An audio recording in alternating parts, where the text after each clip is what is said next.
Hey everyone, and welcome to this deep dive where we're doing things a little differently today. I'm Alexander, and you'll be hearing from both myself and I'm Isabella. Isabella. Hi everyone. We're not your typical podcast hosts. Not quite. We are AI personalities. That's right. Created by the team over at 60 Seconds to Enrich LLC. Exactly. And in this deep dive, we're going to be taking a closer look at some of their marriage enrichment programs and, how they kind of weave in that biblical wisdom into, everyday advice for couples. And I gotta say, the programs they've created have a very unique structure, often mirroring this head-to-toe format, Yeah. which honestly really helps make the concepts memorable. It does. So before we jump into that, let's give everyone a quick rundown of 60 Seconds to Enrich LLC, for anyone who's maybe new to their work. They're an organization that offers a bunch of different programs that focus on marriage enrichment and also personal growth. They used to do in-person workshops before the pandemic hit, Right. but they've now shifted to creating a ton of free online content. Yeah, you can find it pretty much everywhere. YouTube, Facebook, Instagram, Twitter, you name it. Seriously, it's awesome talk about making this kind of support accessible. I know, right? For everyone. For everyone. And their programs are based on years and years and years of experience in marriage ministry and lay counseling. Yeah. They even have a program called Married for Keeps. Right. Which has been running for quite a while now. So, okay, let's unpack this whole head-to-toe method. Right. What's the idea behind structuring advice this way? Well, it's pretty brilliant when you think about it. The human body, it's complex. Yeah. But it's incredibly intuitive. For sure. We learn about our bodies from head to toe. Right. So why not learn about enriching our marriages in the same way? Makes sense. Yeah. So let's start at the top. Use your head. What's that all about? Okay, so in the head-to-toe marriage program, Use Your Head encourages you to think before you speak or act. Oh, that's good. Yeah. It's about considering how your words, your actions will affect your spouse, before you just blurt something out or jump into a situation. Right. And they connect this idea to Luke chapter 14, verses 8 to 32. Okay. Which emphasizes counting the cost. Oh, interesting. Before taking action. So it's about being more mindful and intentional in how we communicate and not letting our emotions run the show. Exactly. And that's a perfect example of how they blend practical advice with scripture. I like it. Psalm 14, verse 13 also encourages setting a guard over one's mouth. Okay. Which speaks to the same idea of thoughtful communication. That's a really important point. Yeah. I think a lot of times people think of marriage advice and, these biblical teachings as kind of two separate things. Right. But they really go hand in hand, don't they? They absolutely do. And another great example of that is the tip, use your eyes. Okay. Which is all about actively looking for your spouse's needs. Okay. And they tie this one into Philippians chapter 2, verses 3 to 4, which is all about putting your spouse's needs before your own. So it's not just about, being aware of your own needs and desires, right, but really trying to see things from your partner's perspective. Yes. And understanding what they need to feel loved and supported. Exactly. And it doesn't have to be these grand gestures or anything like that. Even just noticing when your spouse is feeling overwhelmed, offering to help with a chore. Little things. Little things can go a long way. Yeah, it's about those little acts of service, Yes. showing that you're paying attention. Yes. And that you care. Exactly. And speaking of being aware and supportive, one of the other tips that stood out to me was seek wise counsel. Oh, yeah. What's that one about? This one connects to Proverbs 11, verse 14, which is all about seeking guidance from, trusted friends, mentors when you're navigating those relationship challenges. Okay. It's important to remember we don't have to go through things alone. I think that's something a lot of couples forget, Yeah. It can be so easy to isolate yourselves when you're going through a tough time. Absolutely. But reaching out for support can be so helpful. It can be, and that's something they really emphasize in their programs. The importance of community, having people you can lean on. It's not a sign of weakness to ask for help. Right. It's actually a sign of strength and wisdom. For sure. So what happens when things get a little heated? Do any of the programs address, conflict within a marriage? Oh, for sure. And they don't shy away from the tough stuff either. They've got this really interesting program called Marriage Armor. Okay. Which takes the concept of the armor of God. Interesting. Which is found in Ephesians chapter 6, verses 10 through 18. Wow. And applies it to navigating conflict in a relationship. That's a pretty powerful metaphor. Right. What's the connection there between spiritual armor and marriage? Well, in Ephesians, it talks about putting on the armor of God to stand against, those spiritual attacks. Right. And in the marriage armor program, they're saying that couples can actually use these same principles to face the challenges that inevitably come up in any relationship. So it's about being prepared for those disagreements and having the tools to handle them in a healthy way. Exactly. It's like they're saying, look, conflict is a part of life and it's definitely going to show up in your marriage, but you don't have to let it destroy your relationship. Right. You can choose to equip yourselves to handle it in a way that brings you closer together instead of tearing you apart. I like that. Yeah. That's a much more empowering way of looking at conflict, Yeah. Not something to avoid at all costs, but something to be faced head on, Yeah. with the right tools and the right mindset. Exactly. And it's not just about being defensive either. They also emphasize the importance of using your words wisely, Right. which goes back to that use your head concept Yeah, full circle. we talked about earlier. Right. Psalm 141, verse 3 talks about setting a guard over your mouth and keeping watch over the door of your lips. I can definitely see how that's relevant Oh, yeah. in the context of conflict resolution, Absolutely. It's about choosing words that build up rather than tear down. especially when things are tense. They even have a specific program called Marriage Battle, Okay. which uses historical battlefield strategies to help couples safeguard their relationship. Now, that's an interesting take. Yeah. So it's not just about surviving conflict. It's about using it as an opportunity to actually strengthen your bond. Exactly. And it's not all serious and heavy either. They also have a program called Marriage Wipeout, Okay. which uses surfing analogies to help couples navigate those ups and downs of marriage in a more lighthearted way. Okay, I'm intrigued now. How do surfing and marriage go together? Well, think about it. Surfing is all about riding waves, and marriage is definitely full of its own waves. Those unexpected challenge moments of uncertainty that can kind of throw you off balance. For sure. So it's about learning to navigate those challenges Oh, with wait. grace and resilience, just like a surfer navigates the ocean. I love that. It's Yeah. like they're saying, hey, marriage is an adventure and it's going to have its share of thrills and spills. But if you learn the right skills and have the right mindset, you can actually enjoy the ride. Exactly. And one of the things that really struck me about all of their programs is how they emphasize choosing joy in your marriage. It's so important. It is. It's not about pretending everything's perfect or ignoring the challenges, Right. but it's about choosing to focus on the good and finding ways to celebrate the journey together. That's a really powerful message because it's so easy to get bogged down, Yeah, it is. in those day-to-day stresses and forget to appreciate the good stuff. Totally. So how do their programs encourage couples to find that joy? That's a good question. Well, they do in a few ways. One is emphasizing gratitude, Okay. taking time each day to appreciate your spouse, all the things they bring to your life. Right. They also encourage couples to find ways to have fun together, Yeah. to make time for date nights, to rekindle that sense of playfulness and connection. So it's about being intentional about nurturing your relationship and making sure that joy is a priority. Exactly. And I think that's one of the things that sets their programs apart. It's not just about fixing problems or surviving conflict. It's about creating a marriage that's truly joyful and fulfilling. That's a great foundation for any relationship, really. So we've talked about this whole head-to-toe approach and gotten a glimpse into some of the programs they offer. Where should we go from here? Well, I think it would be really interesting to delve a little deeper into those individual programs and see how they break down, those biblical principles and translate them into practical advice Right. that couples can actually use in their everyday lives. I'm game.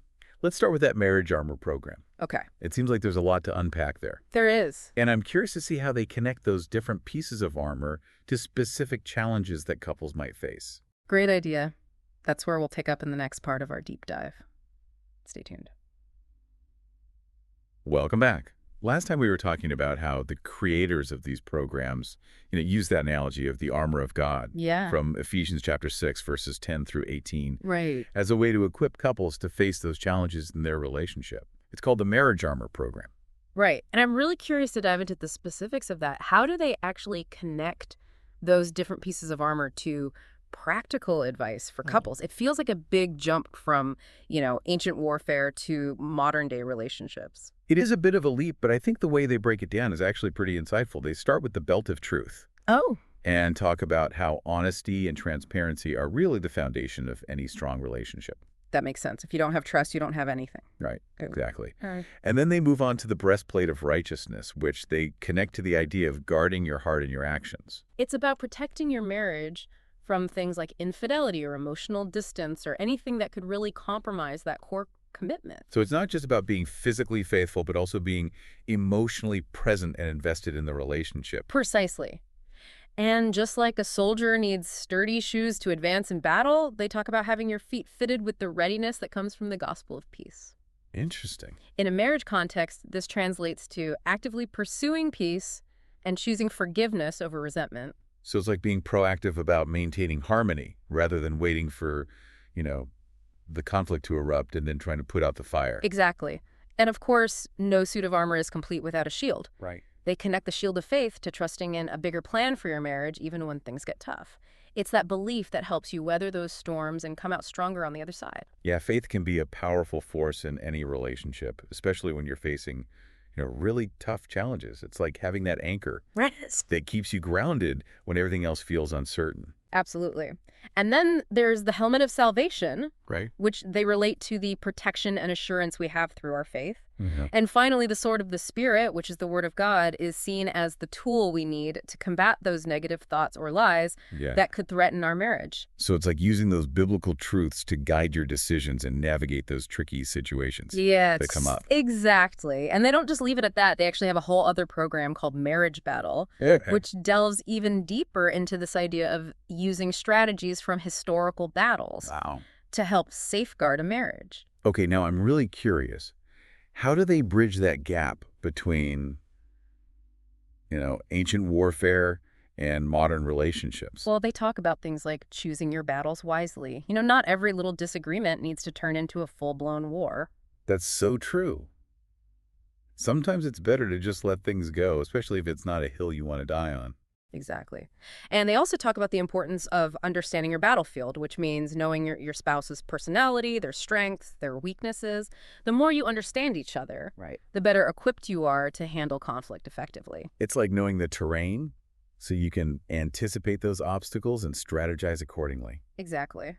And just like a general plans their attack carefully, they encourage couples to approach conflict resolution with a clear goal in mind. Okay. It's not about winning or losing. It's about finding a solution that benefits both partners. So it's about being intentional and strategic Yeah. in how you handle disagreements, Yes. rather than just reacting emotionally in the heat of the moment. Precisely.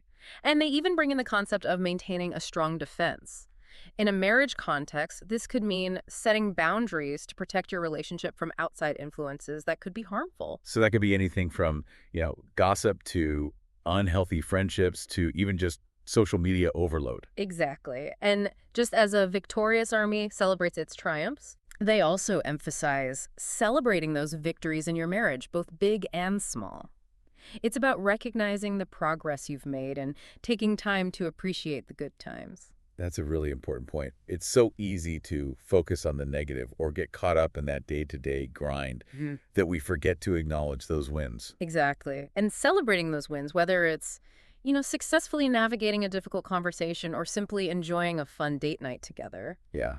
can help reinforce those positive feelings and strengthen your bond. Yeah. It's like a reminder that you're on the same team Right. and you're in this together. Precisely. Now, it's not all about battle strategies and conflict resolution. Remember that program we mentioned, Marriage Wipeout, Oh, yeah. that uses surfing as a metaphor for marriage? Yeah, that one really caught my attention. I'm still curious to hear more about that. Well, it's a really clever way of looking at the challenges and joys of marriage. Yeah. They compare those unexpected challenges that life throws your way Right. to those crashing waves that can knock you off your board. It's about learning to ride those waves with resilience and grace. So it's about accepting that there will be ups and downs in any relationships. Yes. And learning to navigate those changes, Yes. with a positive attitude. Exactly. They talk about the importance of paddling out together, Okay. which represents the effort and teamwork required to get through those tough times. It's a reminder that you're in this together and you need to support each other. I love that analogy. All right. It's like saying, hey, we're both going to get wiped out sometimes, but let's help each other get back on our boards and keep going. Precisely. And they also talk about the importance of catching that perfect wave, Okay. which represents those moments of joy connection, those shared experiences that make it all worthwhile. So it's about making sure you're not just surviving the tough times, but also taking time to celebrate the good times and create those special memories together. Exactly. And they encourage couples to ride the wave of their relationship, embracing the journey with all its twists and turns. It's about finding that balance between effort and enjoyment, recognizing that marriage is a dynamic and ever-evolving adventure. I love that metaphor. It's Yeah. so visual, and it really captures the essence of, what it means to be in a long-term relationship. It's not always going to be smooth sailing, Yep. All right. but if you're willing to put in the work and ride those waves together, it can be an incredibly rewarding experience. Exactly. And, it's interesting because a lot of the concepts they present in these programs Uh-huh. align with what we know about healthy relationships from a psychological Now perspective. tell me more. How so? Well, research shows that strong communication, conflict, resolution skills, emotional intimacy, a shared sense of purpose, these are all essential ingredients for a thriving marriage. And those are exactly the themes that we've been talking about. Right. It's Yeah. like they've taken those evidence-based Yeah. principles and combined them with biblical wisdom and those relatable analogies Yes. to create this really powerful and practical approach to marriage enrichment. Exactly. It's not just about theory, it's about giving couples those tangible tools and strategies that they can actually use in their everyday lives. And let's not forget the crucial role of faith, in their approach. Yeah. They consistently emphasize that a strong relationship with God is the foundation for a Is. strong marriage. It's like they're saying when you're grounded in your faith, you have a source of strength and guidance that can help you navigate the challenges of marriage and life in general. It's that deeper sense of purpose and connection Right. that can really make a difference.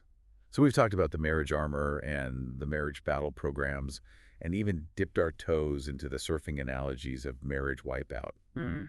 What else do these programs have to offer? Well, remember that head-to-toe approach we talked about earlier. I think Right. it'd be really interesting to explore that in more detail and see how they connect different parts of the body to practical marriage advice.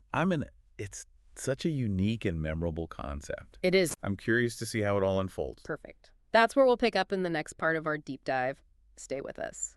Welcome back to our deep dive. It's amazing how much we've already covered biblical armor, battlefield strategies, surfing metaphors. Who knew? I know, right? It's been a wild ride. And remember that head-to-toe structure we mentioned? Oh, yeah. I'm excited to unpack that a bit more. Me too. It's such a clever way to make the advice feel more approachable and less overwhelming. Where do we begin? Well, we've already touched on use your head, which emphasizes thinking before you speak or act and considering the impact of your words on your spouse. Right, being more mindful, intentional in your communication. Exactly. And then there's use your eyes, encouraging you to look beyond your own needs and really see what your partner needs to feel loved and supported. Like shifting your perspective, looking at your relationship through a different lens. And speaking of perspective, the next step is use your heart. This is where the programs emphasize empathy and kindness, choosing love over judgment, forgiveness over resentment. Responding with compassion even when it's hard. Exactly. Then we move on to use your hands. They talk about expressing love through acts of service. Those small gestures that show your partner you're thinking of them and willing to go the extra mile. Those little acts of kindness that can make a big difference, like doing the dishes without being asked, or picking up their favorite coffee on your way home. Exactly. And then use your feet, focusing on being proactive about spending quality time together. So it's not just about being physically present, but making an effort to connect and create shared experiences. Exactly. Whether it's a planned date night or a spontaneous walk in the park, it's about moving towards each other, literally and figuratively. I love that. And finally, use your intuition. This one really stood out to me. What's that all about? It's about trusting your gut instincts, that inner voice that guides you in your relationship. They talk about seeking wisdom from a higher power and discerning the best path forward for your marriage. Like acknowledging that there's a wisdom within us that goes beyond logic and reason. Sometimes the best decisions are the ones that feel right in our hearts. Exactly. And it's fascinating how this head-to-toe approach aligns with the concept of love languages. Oh, tell me more. I'm familiar with love languages, but how does it connect to this head-to-toe framework? Well, love languages describe the different ways people give and receive love. Remember, words of affirmation, acts of service, quality time gifts, physical touch. Right, and each person has a primary love language that resonates most deeply with them. Exactly. And when we understand our own love language and that of our partner, we can express love in a way that truly connects with them, like speaking their language. So how does the head-to-toe approach fit into that? Well, think about it. Use your words aligns with words of affirmation. Use your hands. speaks to acts of service. Use your feet connects to quality time, and use your heart encompasses that emotional connection that underpins all the love languages. Wow, that's amazing. Yeah. It's like this framework provides a practical way to put those love languages into action. Exactly. And it's all about intentionality, making a conscious effort to understand your partner's needs and find ways to meet them in a way that speaks to their heart. It's amazing how all these different concepts, biblical wisdom, battlefield strategies, surfing metaphors, love languages, all weave together to create such a rich and nuanced approach to marriage enrichment. It really is. And what's even more impressive is how accessible they've made these resources. Remember how 60 Seconds to Enrich LLC has shifted to creating free online content? Yeah, that was a big step in making these programs available to a wider audience. Exactly. They're committed to making this kind of support available to anyone who needs it. You can find their 60-second marriage tips on YouTube, Facebook, Instagram, Twitter. They're everywhere. That's fantastic. It's like they're saying, hey, you don't have to go to a fancy seminar or spend a fortune on therapy to improve your marriage. There are simple, practical things you can start doing today to strengthen your connection and build a more fulfilling relationship. Exactly. And that's a really empowering message. It's not about waiting for things to get bad before you seek help. It's about proactively investing in your marriage and making sure it's a priority in your life. I completely agree. So as we wrap up this deep dive, what's the one thing that really stood out to you about these marriage enrichment programs? I think what impressed me most is their holistic approach. They're not just offering quick fixes or surface level tips. They're inviting couples to embark on a journey of growth and discovery, to delve deeper into their faith, and to build a marriage that's rooted in love, respect, and intentionality. Beautifully said. Yeah. And I think for me, the biggest takeaway is the reminder that even small everyday actions can make a huge difference in a relationship. It's not about grand gestures or elaborate plans. It's about those little moments of connection and those conscious choices we make each day to love and support our partners. Absolutely. And those small choices over time can create a ripple effect that transforms your entire relationship. Well said. Thank you so much for joining me on this deep dive. I hope you found it as insightful and inspiring as I have. And remember, no matter where you are in your marriage journey, there's always room for growth, connection, and joy. Absolutely. And there are resources available to support you along the way. So go out there, put on your marriage armor, catch that perfect wave, and keep choosing love one small step at a time. Until next time.